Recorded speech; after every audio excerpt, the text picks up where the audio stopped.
I want to be a river, looking far and wide, always, this is my watery home. Long, free, rising and falling, with the season's rain pouring.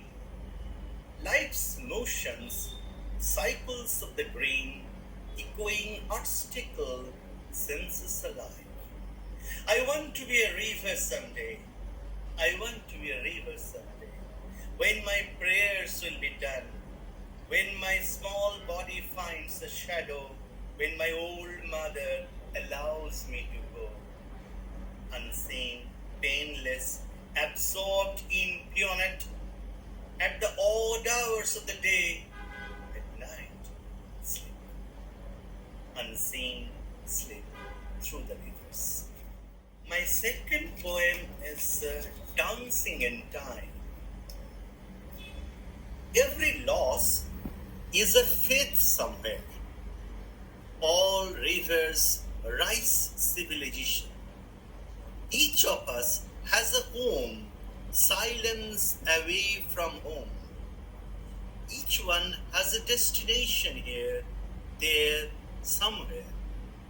Each of us will leave the world unseen, pyres, graves, coffins.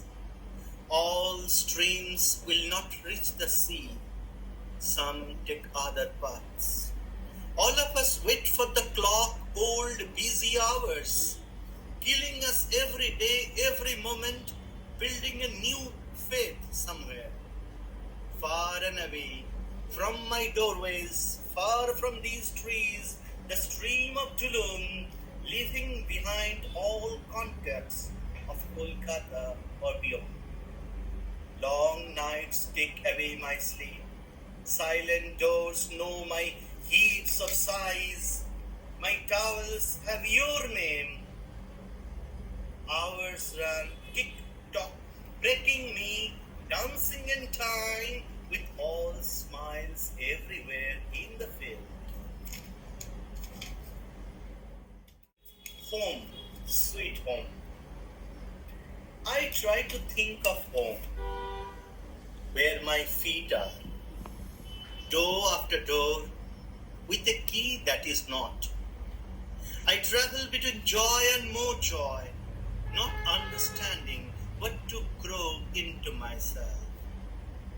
Dense jungles and deep water, white mountains and smart springs, my legs know them all.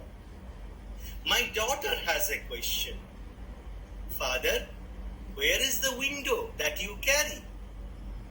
I see one here, aging one, in the distance, where the forest queen sits. My daughter takes me for a ride every month, beyond my failures and success. Mirror. Every day I read people's voice, a mirror for me. Vital doors among the peated dreams. Long daily waiting, defiant and waiting again. I extend my hands in desperation. I endure all hurts, phones unanswered. Time and the superbus train have no mouth, only teeth. I continue walking back and forth, watch the blue sky, prepare my mirror to sit in front of me, tall and beautiful. The mirror in front of me is always beautiful. My last poem today, in this evening, homebound. Possibly we have some homes in our mind, and we are always homebound.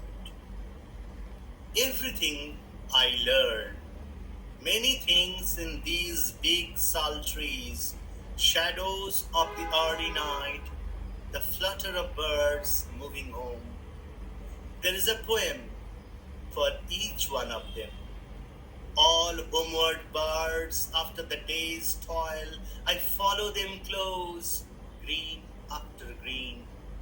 My hands are full, stones are wet, Someone is waiting for me near a railway station. She is learning the alphabets of time with bare face. Life makes its own home after a spell of whistling rain. Thank you so much.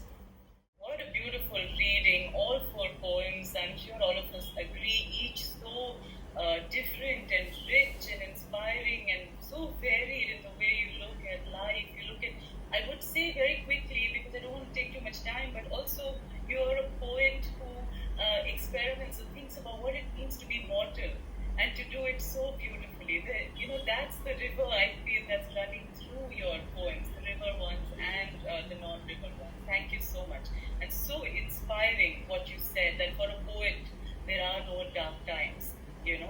So that's really what is at the heart of what Brecht is saying as well. I think we take the dark times and then we turn it into something. So thank you, Jaydeep, for that beautiful. Thank you so much. Really appreciate it. Funeral in 5 steps. 1. Cry in disbelief. Prepare for mourners, move furniture, make space in the living room. Decide where to place him, arrange for water cooler, inform people, request the informed to inform the uninformed, and so on. Let neighbors arrange chairs. Let yourself be hugged by strangers as they leave. You, too, cry in disbelief. They get him home from the hospital. He is now referred to as the body. He needs to be bathed. You get his towel the final time. Lay out his favorite kurta pajama. Someone asks about the ring. You say, let it be. Someone pulls it off. You hold it tight in your handkerchief. You, 3, cry in disbelief. People heave as he is carried. He is now a mound of flowers, and you hope he'd sneeze. He doesn't. You wait in queue at the cremation ground. They lay him on logs, pour pure ghee, someone lights the fire. You stare, though you know you shouldn't. You, 4, cry in disbelief. He burns. Bones burn as logs. Hair burns like grass. The wide world burns, and Kabir is sad. You are not sad. You are distraught. The entire man is now inside a pot. Burning, a non-reversible process. Yet memory reverses time. You think of ways to get by new days without him in it. You edit the obituary, approve the menu for the funeral feast, get the bank to close his account, sign a lot of papers. You are shocked at your ability to eat, sleep, and even breathe. You wonder how you survive. You don't die of grief. You just, 5, cry in disbelief. This one is called City Lies Open. Brick, mortar, limbs, splayed open. The throbbing heart of the city, now a festering wound. Playful little feet, now still. Countless pietas populate the streets with cold thesis babies. Beneath the rubble lay our future, immovable like our past. Fire has a taste, so does iron, concrete, and siren. Body rots. I carry the memory, the feel of your touch, the smell of your breath lives with me. I bear witness to all the days you were not dead. Buried is the teddy, buried his red ball. He's buried with it all. The sky caves in, crushing us into the land we always knew to be ours. My family is found in numbered bags, in broken parts, a jigsaw of flesh to be solved by the most broken part staying alive. Verses sometimes get stuck in my gut. It hurts. I retch. A painful process. I wanted nails. They'd say they're better out than in. But poetry punctures my gullet. I heave after drawing out blood from my entrails. These nails, they seem helpless, raw, curled together, dripping, wet. I spread them on page, carpet, in sunlight, wind, where they'd be seen, tread upon, and bred by all. It's only fair as they were made by sharp things thrown at my ball. Oh, Shweta. Beautiful, beautiful. I mean, I was in tears in the first one. I have lost someone so close to me, and that was so close to the bone, so close to the heart. The line that they start referring to a beloved one who has left us as a body. We medicalize, life so much that we lose the process of grieving. And you're so right. Maybe this is what poetry then gives us, if it can even be called a gift. So raw, so powerful, your poetry. It's like you just bear your heart open. And I think this is the magic of a space like this. I'm thinking, we've traversed so many different paths from Jaydeep's poetry to Shweta's. You're such a visceral poet, Shweta. That's the word that was coming to me when I was listening to you. Thank you so much. Beautiful, beautiful reading. So evocative. Thank you. A passage of light courses through the mind-body continuum in the darkest of hours, a testimony to ingrained survival skills, instincts, and remembered mores that could be recent or eons old. It may break through in words, in voice, in poems, or in protest, in actions and age-old lessons reclaimed and sought out, or fought for anew. It has the power to break the status quo and set up a series of thoughts that reverberate in a multitude of hearts forging bonds. A fascinating journey of entering new ways of being and believing, creating new and better roots, revisiting the core. Poetry in dark times. As it bubbles, breathes, and collects, how do you hold them? Hold them close.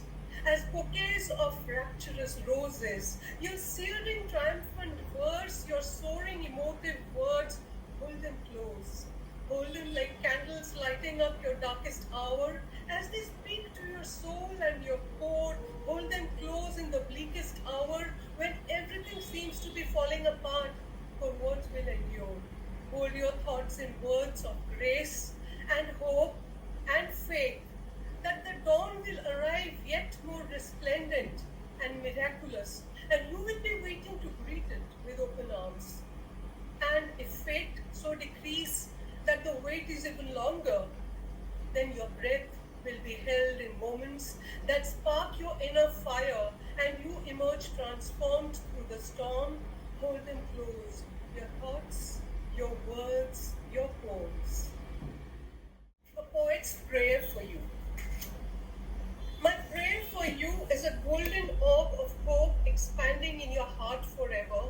Let it light up your path and twinkle in a million stars connecting you to the universe. Its mysterious energies floating all around you. You will move in inspired circles of abundance. My prayer for you is you'll remain grounded, a tranquil lake of lotus blossoms amidst everything that life throws at you. You'll be able to transcend, and you'll see the forest and the trees. That is my prayer for you, that you will use all the colors in the spectrum, even black, to paint your life in ways to merge with people and the natural world, creating abundance beyond riches and fame. It's wonderful to come out of oneself thus and unite, finding a very special belonging to the world. Essence was written for Earth on Earth Day. This is to Earth.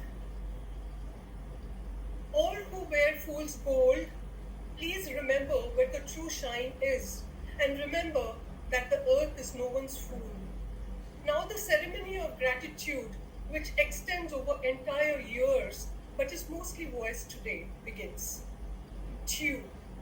I see it on her lashes. Then again, perched on a bouquet of roses so sublime, the heart wants to melt and with knees on the ground and remain there.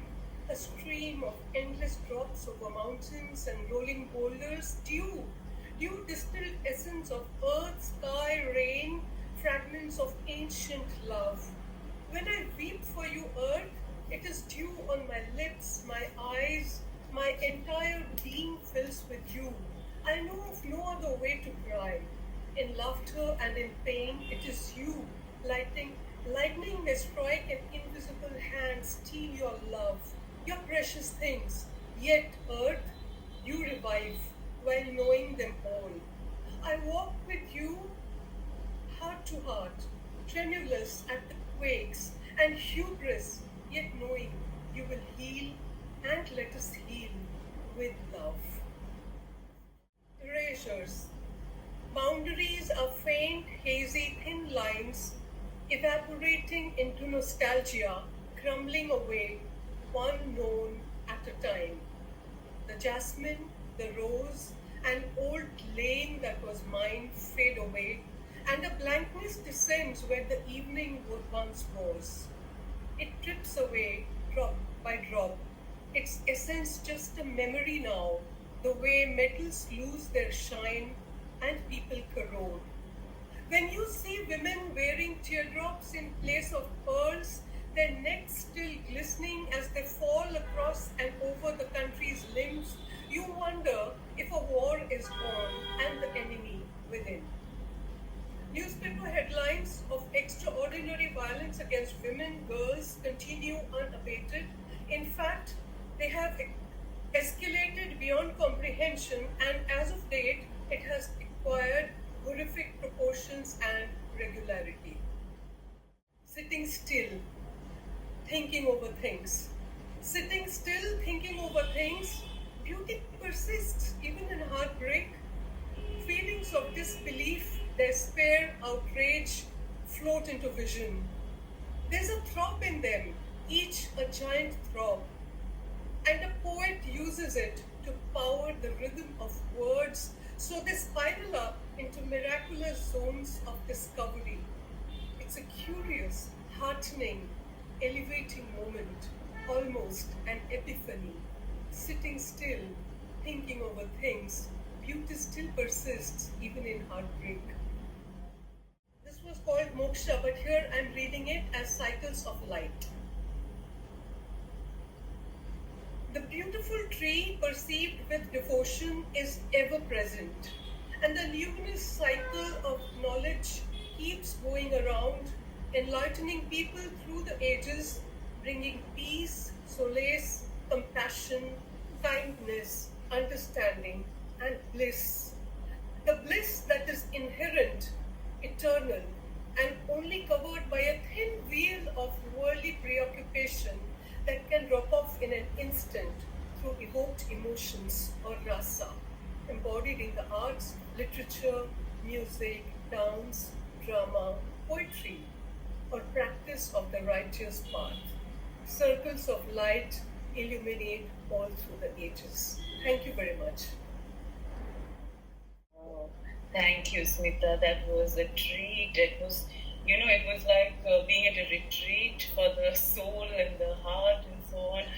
You reminded me, Smeetha, of how I felt when I reviewed your book. Also, it took me back to how I always thought of you as a poet of memory, but also deeply spiritual.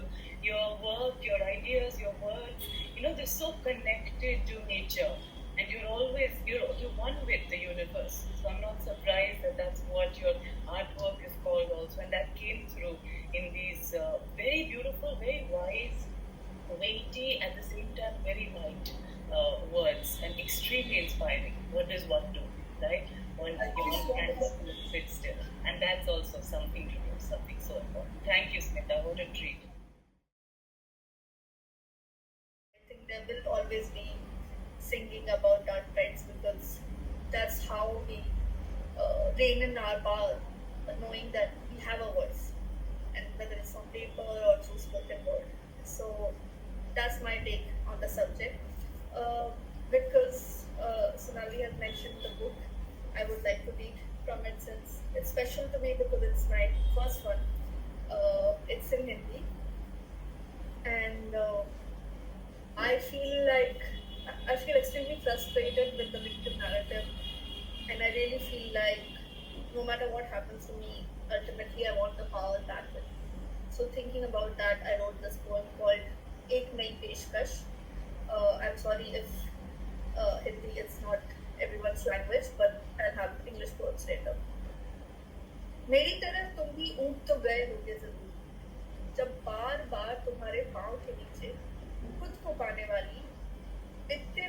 जंगली फूल मैं अपनी कपकपाती पंखुड़ियों से तुम्हें वही पुरानी अपनी शोषण की कविता सुनाती, या जानते हुए कि प्रशंसा गीत गाकर भी अब जान नहीं बचेगी। एक मरते इंसान की आखिरी ख्वाहिश, जिसकी बुदबुदाहट वो खुद भी ठीक से नहीं सुन पाती और आत्म घृणा से खिसियाकर मर ही जाती।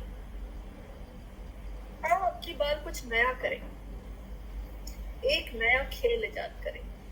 इस बार मैं तुम्हें एक ढीठ गीत, उछलते नारे और खीसे निपोड़ते तारे से मिलने आती हूँ। खासा मजा आएगा, क्या कहते हो?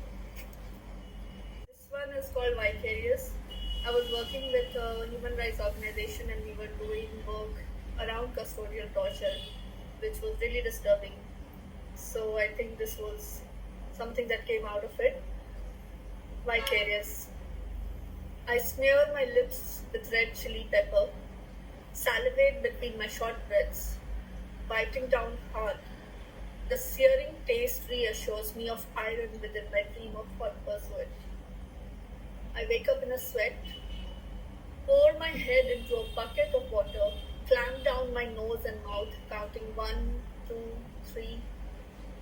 I stand upon my head, feel the bells on my soles, wheels course through my brain and erupt. A crown of thorns pierces my temples. My thighs give way under the weight of bullets. My first realization of how many layers pain can exist in. But numbing as it is to try to live in your body, to live what it lives, I wonder whether I have it in me to someday see your body as only yours and mine as mine alone.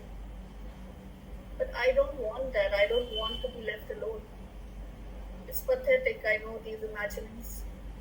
A sick mind makes the real absurd. But it scares me no end. To imagine that other numbness, the unfeeling dumbness. How can I not follow you? How can we not be in this together? A room of one's own. A woman needs a room of her own because through crossed knees and folded arms, she was trained to always be aware of taking up too much space. A woman needs a room of her own because she leaves a lot of room otherwise for self-doubt. And when it pours, she says, I think it's raining and not it's raining. A woman needs a room of her own because her ears want to make way for listening to crickets and cuckoos, but those ears are preoccupied with the tension of having to warn her against footsteps. A woman needs a room of her own where she is free of the performance pressure of doing, to unclench into being. A woman needs a room of her own disconnected from the doorbell, a room that can hold space for her to exhale. A woman needs a room of her own where an alarm does not create a forced intermission in her dreams, where she can rest her gaze on the walls to manifest her imagination, not worried about damp spots. A woman needs a room of her own to bring into it food she cooked, not on anyone's beckoning, but to nurture and pleasure herself. And if a drop spills, she can continue eating without rushing to fetch a white cloth. A woman needs a room of her own to wrap herself in her warmth, to make herself at home, free of needing a house that keeps her as long as she has her own company. Also, coping with the dark times involves not engaging with a lot that happens around us that makes us guilty, but can't do anything about it. So, something related to that called WhatsApp rules. There are friends who get upset if they learn you've seen their messages, but did not respond. One would think they must have gotten used to it by now. After all, there's so much we witness, so little we respond to. The trick is not to take these things personally. And because Shweta talked about grief, I thought maybe I should end with honoring grief, because only when we process this do we get through the dark times. A place for grief. Grief can find you in the middle of a meeting when it is your turn to speak. Wrap itself in a morsel, make you choke. Hide behind laughter. Abrupt halt in elevator. It should learn to be considerate, discreet, come at a better time. What time can be calendared for it? What place? Thank you. Oh gosh, that line is going to stay with me, Ankita. Thank you so much. That the trick is to not take it personally. This is the power of you have these pithy, lines, and they just say so much in that one, I don't know, caustic, playful, grief-filled, powerful, moment. So yes, you said what I was thinking also, Ankita. Thank you so much for those beautiful poems. The rich variety of so diverse and yet converging on so many lines. Maybe I have been thinking a lot, in these times, like you said. Sometimes you just don't pay attention, and sometimes you try to protect yourself and so on. But what is the point of poetry? And at the end of this session, it feels like I don't know if it's a point to poetry, but there has to be poetry is what emerges. There is poetry and there has to be poetry, because what else? How else do we survive this? How else do we learn to be still? How else do we find a voice of light, a space for our grief, like you said, a place for our grief and so on. Yeah. Well, dark times are those also, right? Political struggles, but also personal ones. And these are just 4 lines that came to me as I was preparing through that as well. So I will just, read it too and share it with all of you. It's about light in dark times. What is light but a broken shard of glass reflecting the sun's might? What is light but the fire that begins to take shape as the ink on my paper dries? What is light but that which we know will emerge, should emerge after the darkest of nights? Thank you so much. With that, I just want to say that Shraddha has been messaging me. She has not been able to join because she's traveling, and she says there are a lot of network issues. So she will record something and send it, and I will send it on that trail mail. She wants to say something. She was going to be here to deliver the vote of thanks as the president of the Ahmedabad Book Club, but I will deliver it on her behalf. I'm terrible at closures, so I hope there is no closure, and I hope that we continue conversing with each other formally like this and otherwise in other spaces through poetry and through our voices. Thank you to each one of you. Jaydeep Sarangi, thank you Shweta Rao Garg, thank you Smeetha, Bhoumik, and thank you so much Ankita, Anand, for joining us today. And I want to thank, I think 2 of our audiences left in between, but I want to thank those remaining and those who did come to join us on this beautiful session.